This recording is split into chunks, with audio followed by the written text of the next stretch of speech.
Mais c'est quoi tous ces cadeaux? Mais oui, qu'est-ce que c'est que tous ces cadeaux? Parce qu'il y a un événement qui approche. Qu'est-ce qui approche? Oui, le petit Mathieu va grandir d'1 an à partir de demain, 19 septembre. Je savais que tu le ferais, c'est pas ça.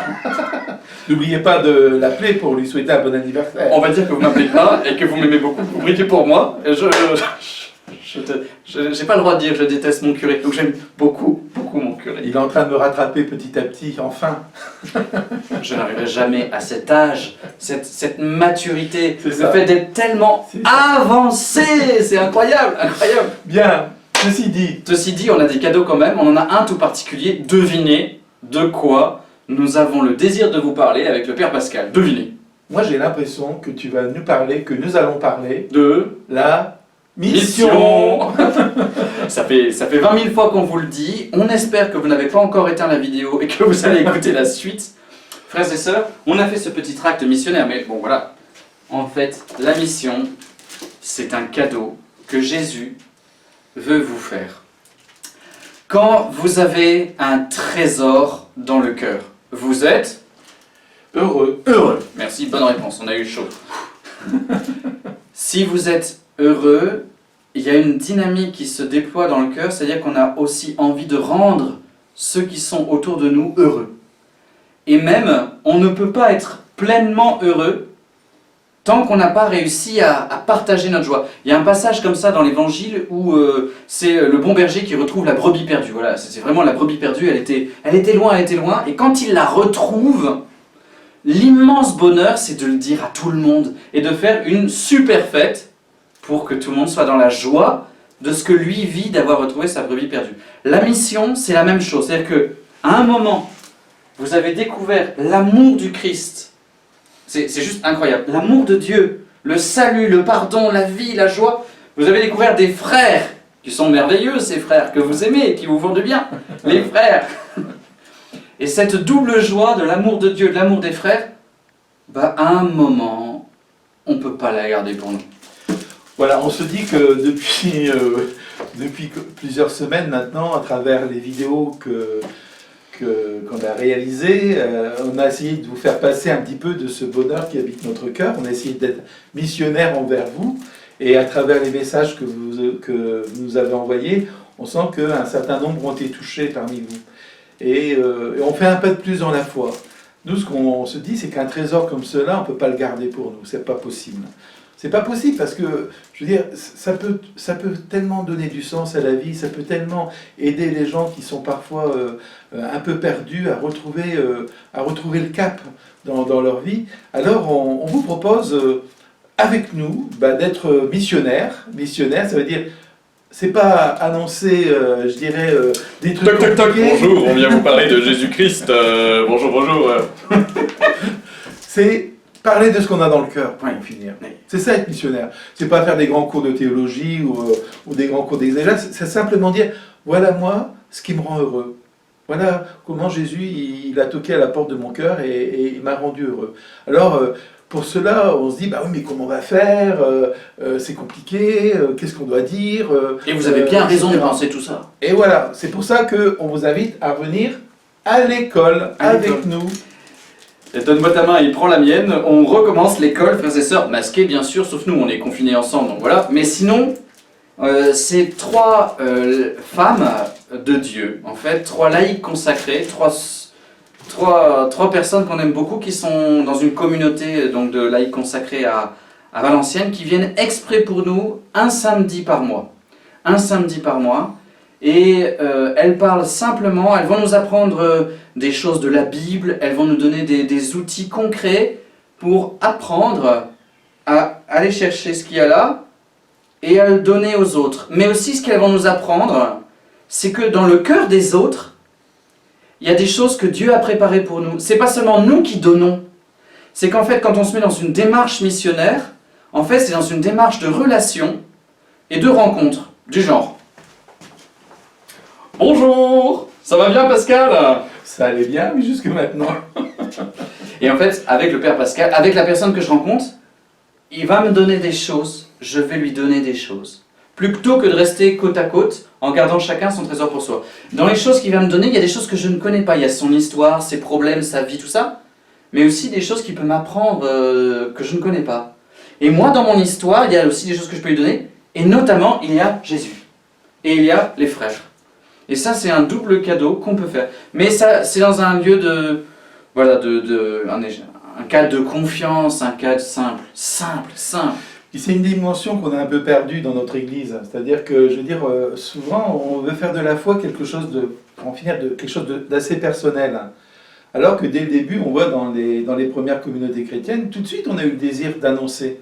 Tout de suite, d'aller dire aux autres, venez, c'est super, on a découvert quelqu'un avec un message qui nous rend heureux, on a envie de le partager avec vous. Et je me dis que aujourd'hui, peut-être que dans notre Église, on a oublié ça. C'est-à-dire qu'on voilà, chacun vit sa petite foi tranquille dans son coin, j'ai mon petit Jésus et qui me rend heureux, etc. Mais qu'est-ce que c'est égoïste pour en finir cette manière de vivre la foi? Et je pense qu'il faut ensemble, parce que tout ça, c'est vrai qu'on a la trouille.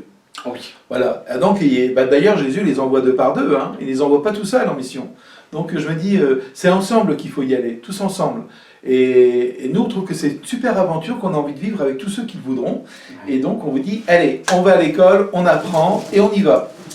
C'est vraiment un cadeau qu'on fait. Le but, les frères et sœurs, c'est pas de vous enquiquiner. Le but, en fait, c'est de vous rendre encore plus heureux. Quand vous aurez rencontré une personne à laquelle, à un moment, vous avez apporté Jésus, vous toucherez du doigt une joie à nul autre pareil. C'est une joie immense que de permettre à quelqu'un de rencontrer Dieu.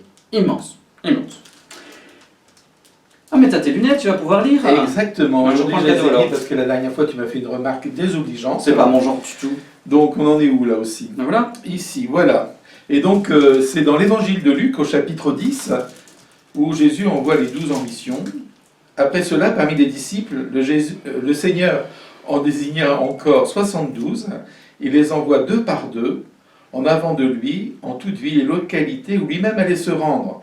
Il leur dit, la moisson est abondante, mais les ouvriers sont peu nombreux. Ce qui est toujours vrai d'ailleurs. Priez donc le maître de la moisson d'envoyer des ouvriers pour sa moisson. Allez, voici que je vous envoie comme des agneaux au milieu des loups. C'est normal si vous avez les chocottes, les frères et sœurs, c'est pareil. Ne portez ni bourse, ni sac, ni sandales, et ne saluez personne en chemin. Mais dans toute maison où vous entrerez, dites d'abord paix à cette maison. Il nous dit d'emmener rien d'autre pour en finir que ce que nous avons dans le cœur. Rien d'autre que l'amour qu'on a envie de partager avec les autres. Rien d'autre que cette parole de Jésus qui a réveillé. Et puis lui faire confiance parce que c'est lui qui mettra dans nos cœurs les mots et les gestes pour toucher les gens. Alléluia. Et alors du coup, est-ce qu'il faut être très intelligent, très fort, très beau?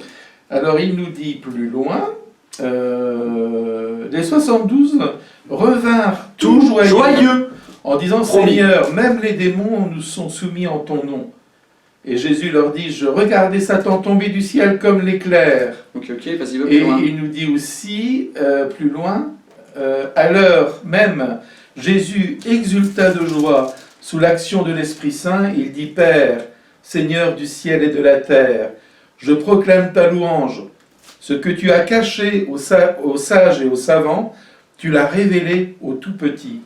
Oui, Père, tu l'as voulu ainsi dans ta bienveillance. Alléluia, frères et sœurs. La mission, ça rend heureux. J'ai écrit là-dedans. Ça rend heureux les disciples qui annoncent, ça rend heureux ceux qui rencontrent Jésus, ça rend heureux Jésus lui-même. Et c'est pas pour les big bad boss, c'est pas pour les héros de l'intelligence, je sais pas quoi. C'est pour les gens simples. Autant ceux qui annoncent que ceux qui écoutent. Parce que quelqu'un qui a parfois trop de connaissances, c'est comme une muraille, en fait on peut rien dire. Parce qu'il reste là. Mais à un moment, voilà, tu fais ce que tu veux, mais voilà, moi je te dis ça, bon voilà, c'est tout, je te dis mon trésor, tu prends pas. C'est ta liberté, on les laisse libres les gens. Mais on leur fait la proposition, parce que si on leur fait pas la proposition, ils n'ont pas le choix. Voilà, et moi je crois que l'école de l'évangélisation qu'on vous propose, c'est vraiment vous permettre à chacun de nous laisser apprendre avec les sœurs qui, elles, ont l'habitude de la mission, comment faire, tout simplement, comment s'y prendre, comment rejoindre les gens simplement, en respectant ce qu'ils sont et en trouvant les mots et les gestes pour toucher leur cœur. Voilà. Et donc, nous, on trouve que c'est une belle aventure à vivre tous ensemble et on espère que vous serez nombreux à venir nous rejoindre. Ah oui, on vous invite de tout cœur. On sait que vous avez un agenda chargé, que c'est compliqué. Peut-être vous avez une peur, vous dites je suis trop âgé, ou je suis malade, ou je ne sais pas quoi. En fait, dans la paroisse de Wascal, où ils ont lancé ça il y a quelques années, le curé m'expliquait que une de ses meilleures missionnaires, elle avait 80 ans passés. Donc vous voyez, il n'y a pas d'âge. Et il n'y a pas non plus de situation. En fait, même si vous ne pouvez pas faire la formation et tout ça, vous êtes chez vous, on a besoin de votre prière, parce que c'est votre prière qui va ouvrir les cœurs. Je vous mets l'adresse. Alors c'est pas très compliqué, c'est une fois par mois, soit c'est un samedi, soit le matin, soit l'après-midi, et on vous demande d'appeler le presbytère de la maison paroissiale de Maubeuge pour pouvoir vous inscrire tout simplement. Vous dites, moi je prends le matin, moi je prends l'après-midi, et on vous enverra les dates et les lieux. Voilà. Moi je dis c'est l'adresse où il faut s'inscrire, parce qu'on le fera ailleurs. Ça sera la salle Saint-François à Maubeuge. Sauf si on est 1200, là ça se fera dans l'église Saint-Pierre-Saint-Paul. Voilà. On vous souhaite une bonne journée, un bon week-end, que la force soit avec vous. À bientôt.